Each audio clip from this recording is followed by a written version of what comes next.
न पूछो कि मेरी मंजिल कहाँ है, न पूछो कि मेरी मंजिल कहाँ है, अभी तो सफ़र का इरादा किया है, न हारूंगा उम्र भर, ये मैंने खुद से वादा किया। तो आप लोग भी खुद से वादा कीजिए कि उम्र भर नहीं हारना है, ठीक है, मेहनत हमेशा करना है, चाहे वो दिशा जो भी हो, आप कुछ भी करने जाओ, चाहे वो पढ़ाई करो, कोई काम करो, लेकिन हारना नहीं है। आज इस वीडियो में हम जानेंगे वर्धन वंश के बारे में या पुष्यभूति वंश के बारे में। पुष्यभूति वंश की इस क्लास में आप लोगों का हार्दिक हार्दिक स्वागत है। अगर आप लोग चैनल पे नए हैं तो चैनल को एक बार लाइक करें, सब्सक्राइब करें और बेल आइकन दबाना ना भूलें, ताकि सभी वीडियो आप तक आसानी से पहुंच जाए। तो बिना समय गवाए चलते हैं हम लोग अपने प्रैक्टिस सेट की ओर। इसमें जितने भी महत्वपूर्ण क्वेश्चन बने हैं वर्धन वंश से या पुष्यभूति वंश से, उन सभी प्रश्नों को लिया गया है। चाहे आप कोई भी एग्जाम की तैयारी कर रहे हो, उस पर आपको मदद मिलेगा। पहला क्वेश्चन है, गुप्त वंश के पतन के बाद जिन राज्यों का उदय हुआ उनमें सबसे प्रतापी कौन था?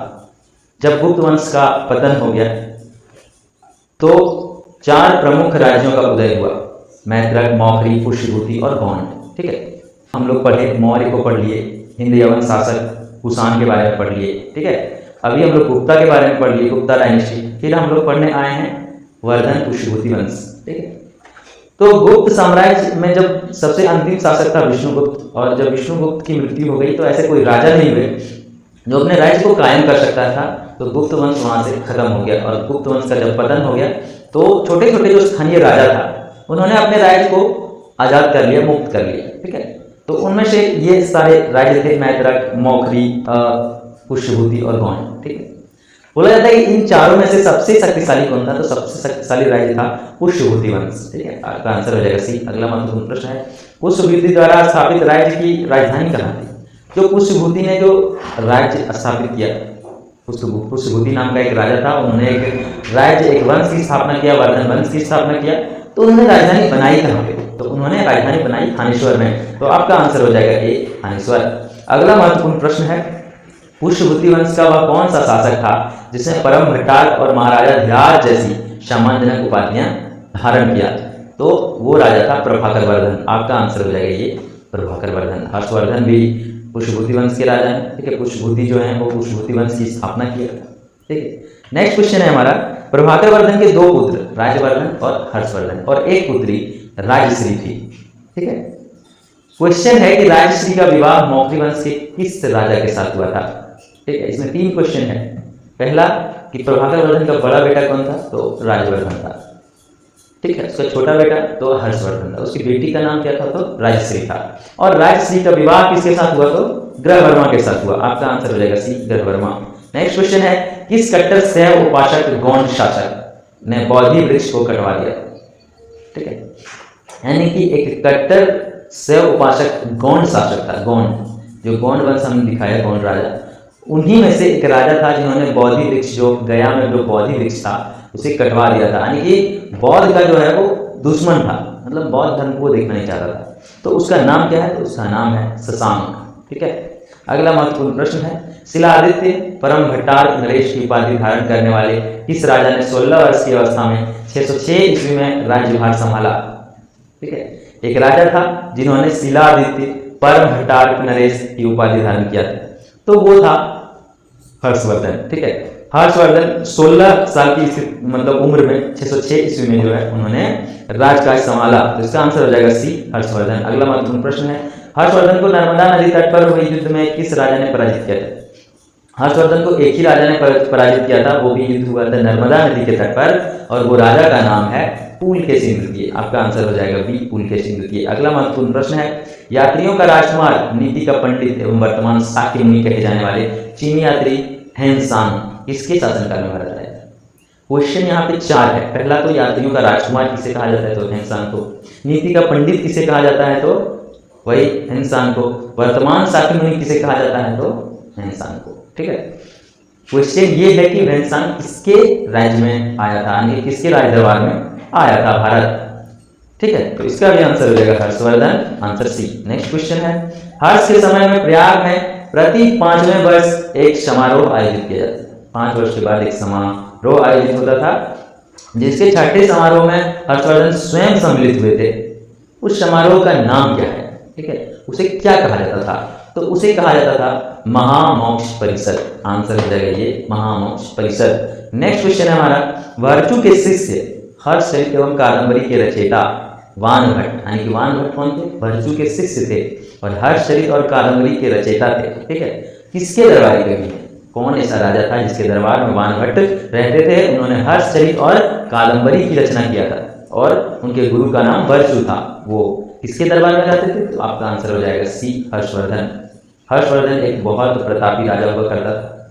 ठीक है, पुष्यभूति वंश का राजा था और इसके दरबार में वानभट्ट नाम का एक कवि रहता था। अगला महत्वपूर्ण प्रश्न है, प्रियदर्शिका, रत्नावली तथा नागानंद की रचना किसने किया? ठीक है, ये तीन काव्य हैं, प्रियदर्शिका, रत्नावली, नागानंद, और इसकी रचना जो है वो हर्षवर्धन ने स्वयं किया था। ठीक है, अगला महत्वपूर्ण प्रश्न है, हर्षकालीन ग्राम शासन का प्रधान को क्या कहा जाता है? हर्षकाल में जो ग्राम प्रधान हुआ करता था उसे क्या कहा जाता था? तो ग्राम प्रधान को कहा जाता था ग्रामच्छ पटलिक। क्या कहा जाता था? ग्रामच्छ पटलिक। ठीक है, आंसर ए हो जाएगा। यहाँ पे कुंतल है, कुंतल अश्व जो रखता था, घोड़ा का जो मंत्री महामंत्री हुआ करता था उसे कुंतल कहा जाता था। ठीक है, भांडी महासचिव को कहा जाता था हर्षवर्धन के, और सिंहनाद महामंत्री को कहा जाता था। तो ग्रामच्छ पटलिक किसे कहा जाता था? ग्राम के जो प्रधान हुआ करता था उसे ग्रामच्छ पटलिक कहा जाता था। अगला है, हर्षचरित में वर्णित तुला यंत्र क्या है? हर्षचरित में एक यंत्र का मतलब हर्षचरित जो लिखा है वानभट्ट ने, उसमें एक तुला यंत्र का वर्णन है, वो क्या है? अगर तुला यंत्र देखा जाए तो सामान्य लोग समझेंगे कि वजन करने वाला है। ठीक है, तो ये वजन करने वाला नहीं है, ये सिंचाई का साधन है। ठीक है, इसे जल पंप भी कहा गया है, ये तुला यंत्र है। तो ऑप्शन मतलब ये बहुत बड़ा क्वेश्चन नहीं है, लेकिन कंफ्यूज कर सकता है आप लोग एग्जाम, ऐसे क्वेश्चन भी एग्जाम में पूछे जाते हैं। अगला महत्वपूर्ण प्रश्न है, देखिए, हर्षवर्धन के समय मथुरा किसके लिए प्रसिद्ध था? तो हर्षवर्धन के समय मथुरा सूती वस्त्र के लिए प्रसिद्ध था और कुषाण के समय साटन नाम का एक वस्त्र चलता था जो मथुरा में प्रसिद्ध था। इसका आंसर हो जाएगा डी, सूती। अगला महत्वपूर्ण प्रश्न है, हर्षचरित में स्थानीय शासक के लिए कौन सा शब्द का प्रयोग किया गया?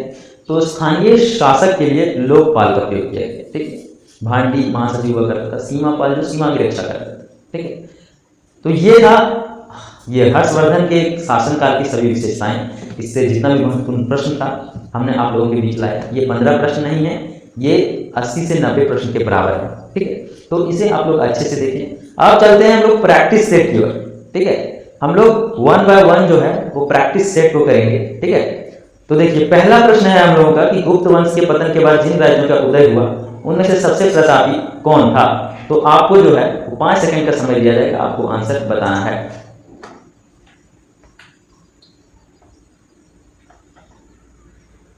आपका आंसर हो जाएगा पुष्यभूति। पुष्यभूति नाम के राजा ने जो वंश की स्थापना किया था, पुष्यभूति वंश की, वो वंश सबसे ज्यादा प्रतापी था। दूसरा प्रश्न है, पुष्यभूति वंश द्वारा स्थापित राज्य की राजधानी कहाँ थी?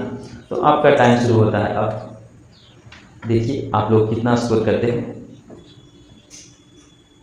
इसका आंसर हो जाएगा थानेश्वर। अगला महत्वपूर्ण प्रश्न है, पुष्यभूति वंश का कौन सा शासक था जिसने परमभट्टारक, महाराजा विराट जैसी सम्मानजनक उपाधियां धारण की थी?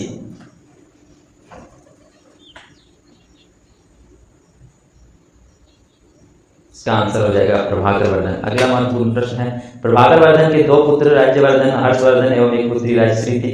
राजश्री का विवाह मौखरी वंश के किस राजा के साथ हुआ था?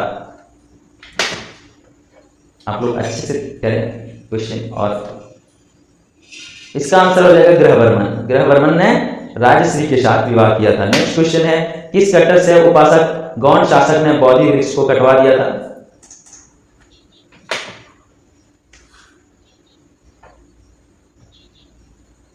आपका आंसर हो जाएगा शशांक। शशांक नामक एक गौड़ शासक था जिन्होंने बौद्ध वृक्ष को कटवा दिया था। नेक्स्ट क्वेश्चन है, शिलादित्य ब्रह्मभट्टारक नरेश की उपाधि धारण करने वाले किस राजा ने 16 वर्ष की अवस्था में 624 में राज्यभार संभाला था?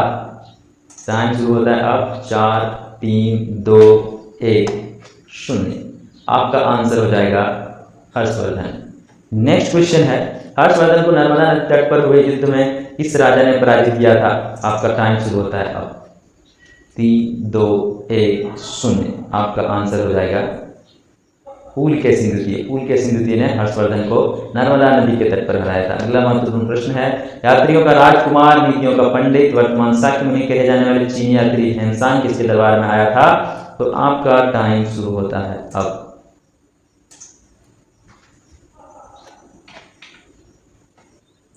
और आपका आंसर है हर्षवर्धन के दरबार में आया था हेनसांग। नेक्स्ट क्वेश्चन है, हर्ष के समय में प्रयाग में प्रति 5वें वर्ष एक समारोह आयोजित किया जाता था। ठीक है, एक समारोह आयोजित होता था जिसमें छठे समारोह में हर्षवर्धन खुद सम्मिलित हुए थे।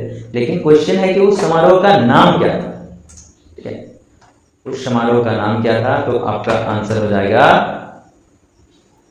ए, महामोक्ष परिषद। नेक्स्ट क्वेश्चन, वर्चू के शिष्य हर्षचरित एवं कादंबरी के रचयिता वानभट्ट किसके दरबारी कवि थे? ठीक है, आप लोग अच्छे से आंसर करें और स्कोर आप लोग कमेंट पे लिखेंगे। इसका आंसर हो जाएगा हर्षवर्धन के काल में ही वानभट्ट कवि थे, यानी कि हर्षवर्धन के दरबारी कवि थे। नेक्स्ट क्वेश्चन, प्रियदर्शिका रत्नावली तथा नागानंद की रचना किसने की? तो आपका टाइम शुरू होता है अब।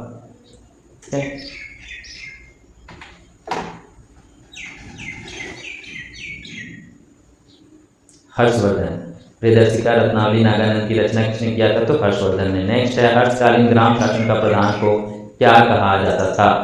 मतलब हर्ष के समय ग्राम प्रधान को क्या कहा जाता था? जो ग्राम का जो प्रधान हुआ करता था, जैसे अभी मुखिया होता है, तो उसे ग्रामज पटलिक कहा जाता था। नेक्स्ट क्वेश्चन है, हर्षचरित में वर्णित तुला यंत्र क्या है? यानी कि हर्षचरित जो वानभट्ट ने लिखा है उसमें एक यंत्र का नाम दिया गया है तुला यंत्र, तो उसका क्या काम था? सिंचाई करना। ठीक है, नेक्स्ट क्वेश्चन है, हर्षवर्धन के समय मथुरा किसके लिए प्रसिद्ध था? तो हर्षवर्धन के टाइम में मथुरा किसके लिए प्रसिद्ध था? कुषाण काल में शाटन नामक वस्त्र के लिए प्रसिद्ध था मथुरा, और हर्षवर्धन के समय सूती वस्त्र के लिए। अगला और इस टेस्ट का अंतिम क्वेश्चन है, हर्षचरित में स्थानीय शासक के लिए कौन सा शब्द का प्रयोग किया गया था? नेक्स्ट क्वेश्चन है आपका, इसका आंसर हो जाएगा लोकपाल। तो ये थे प्रैक्टिस सेट। एक बार हमने सारा क्वेश्चन पढ़ा, सारी कहानियां जानी और फिर प्रैक्टिस सेट किया। ठीक है, तो मिलते हैं फिर से एक नई वीडियो में। तब तक के लिए अगर आप चैनल पे नए हैं तो लाइक करें, सब्सक्राइब करें और बेल आइकन दबाना ना भूलें। मिलते हैं फिर से एक नए वीडियो में यही जोश के साथ। तब तक के लिए टाटा बाय बाय।